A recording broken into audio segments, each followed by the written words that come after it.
in our scriptures, we have 306 questions recorded that Jesus asked people.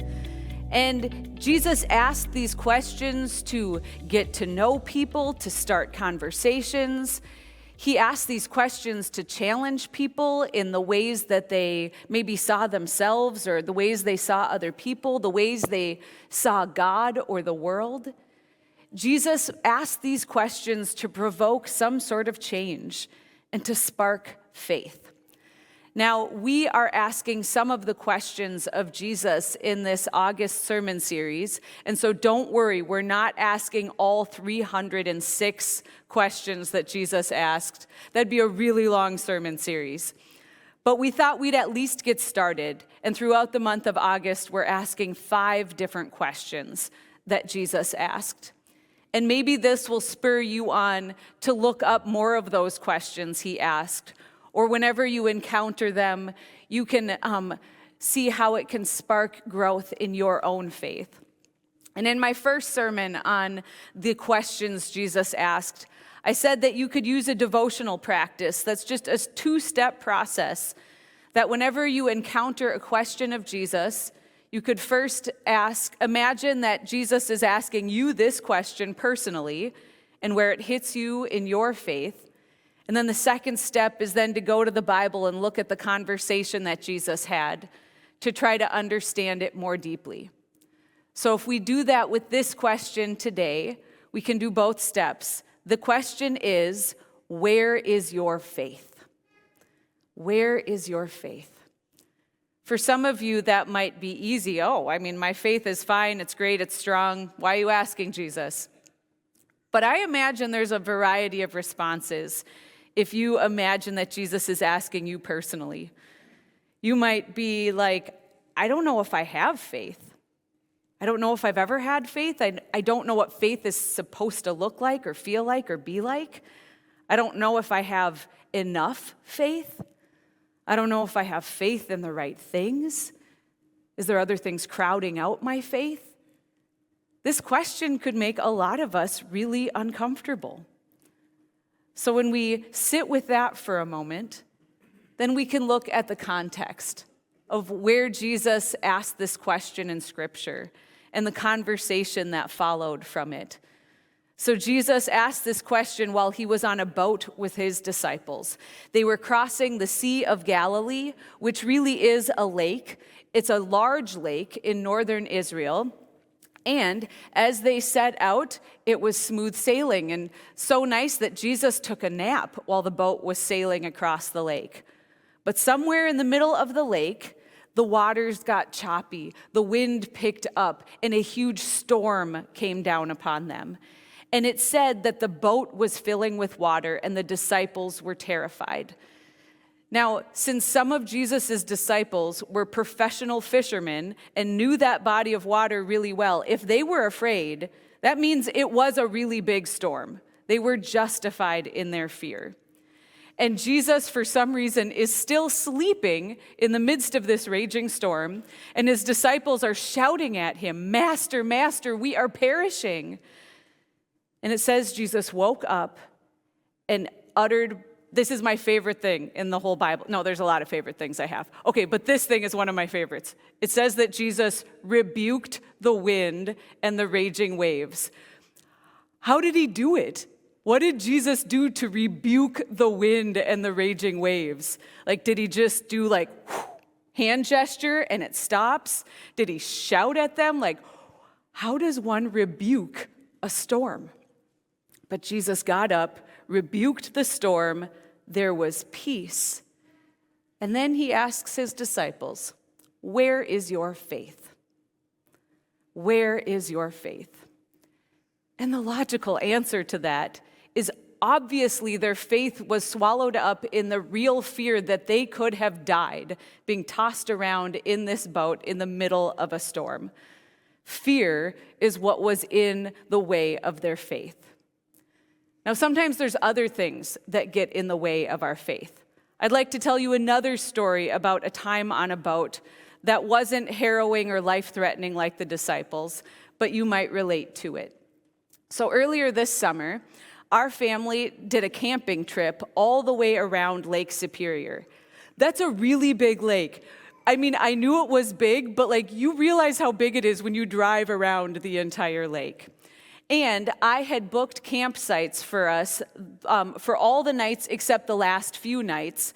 And I thought it would give us some flexibility in figuring out what we would do towards the end of the trip. But I didn't take into account that the last few nights were over the 4th of July weekend, and we're driving around Lake Superior, which is a lovely place to be, and a lot of people wanted to be by Lake Superior 4th of July weekend, and all the campsites were all filled up in all the towns that we were trying to stay in as we got to the 4th of July weekend. And we looked up some hotels, and of course, 4th of July weekend, the remaining hotels were very expensive anywhere that we would have wanted to stay. And so then my husband looked on Airbnb and found a sailboat parked in a marina that we could sleep in. And it was pretty reasonable, so we show up at this lovely marina on Lake Superior, and this was our sleeping arrangement. It's a perfectly nice little sailboat, and very musty and carpeted everywhere inside. And so we got ready to sleep there, and my husband's not here, so I can say I was a very good sport about this. But we get out our sleeping bags, and we cuddle up for the night in the cabin of this little sailboat. And as we were trying to go to sleep, a windstorm kicked up. And we weren't in the middle of a body of water, so it wasn't like it was life-threatening. But on a sailboat, there's all these cords and ropes and things that are clanging and whipping around against the mast all night. And there were things thudding and flapping all night long. And we were trying to sleep, but there's all these things just like flapping and thudding. And when we woke up in the morning, actually we didn't wake up. When morning arrived, we were feeling very frazzled. And we stumbled out of the boat, and we went to find breakfast. So we were all in that nice little cabin, and we went and found breakfast and tried to regroup and figure out what comes next. So this is a very different experience than what the disciples faced.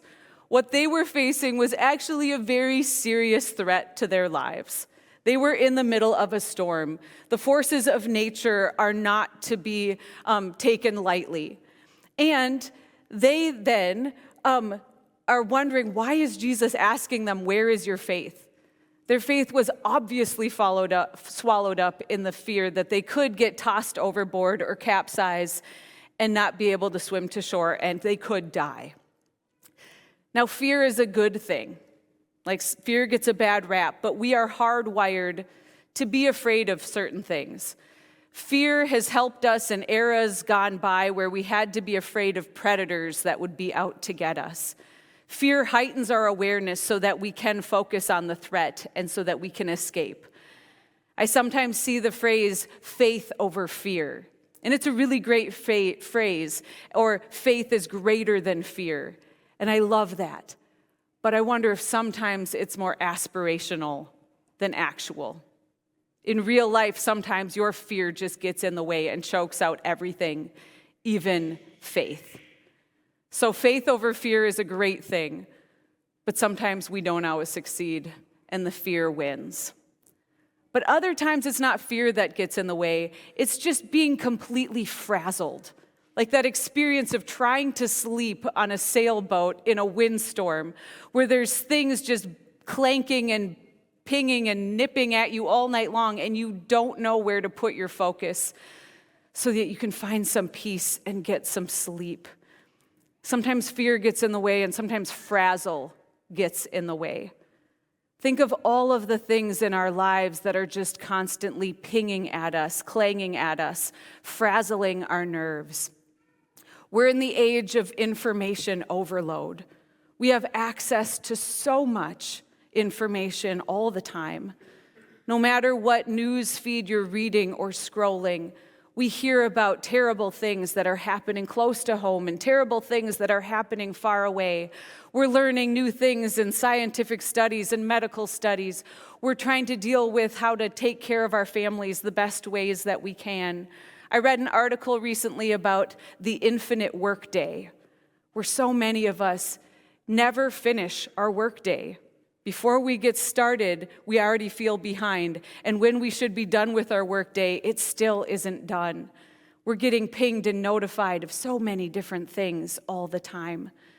And then we also self-select the news and information that we want to hear. So we can have two people in the same community with completely opposite sets of things that worry them and concern them and trouble them. And we're getting pinged by social media all the time. All of this can leave us in a constant state of frazzle. And faith can be elusive. Like, what should we even believe anymore? Who can we trust? The state of frazzle can leave us exhausted and cynical and distrustful. So sometimes faith gets in the way. Sometimes fear gets in the way of faith, and sometimes frazzle gets in the way of faith. But as I've been studying the questions of Jesus, one thing that keeps coming out to me is that it's okay to be honest. It's okay to be honest with where we are. We might not have a strong faith. We might have a strong faith. We may not know where our faith is or how to access it. But it doesn't matter how we answer the question, because Jesus will always act in our favor. Jesus is always acting for our good, out of care and compassion for us, no matter what our honest answer is. Those disciples could honestly say, I don't have any faith, it was all fear, and then I saw you calm the storm. And in that moment, it says they were both afraid and amazed, because they knew Jesus was powerful, but they didn't realize that Jesus was even more powerful than the forces of nature. They didn't know Jesus was more powerful than the storm they found themselves in. And that was a powerful realization.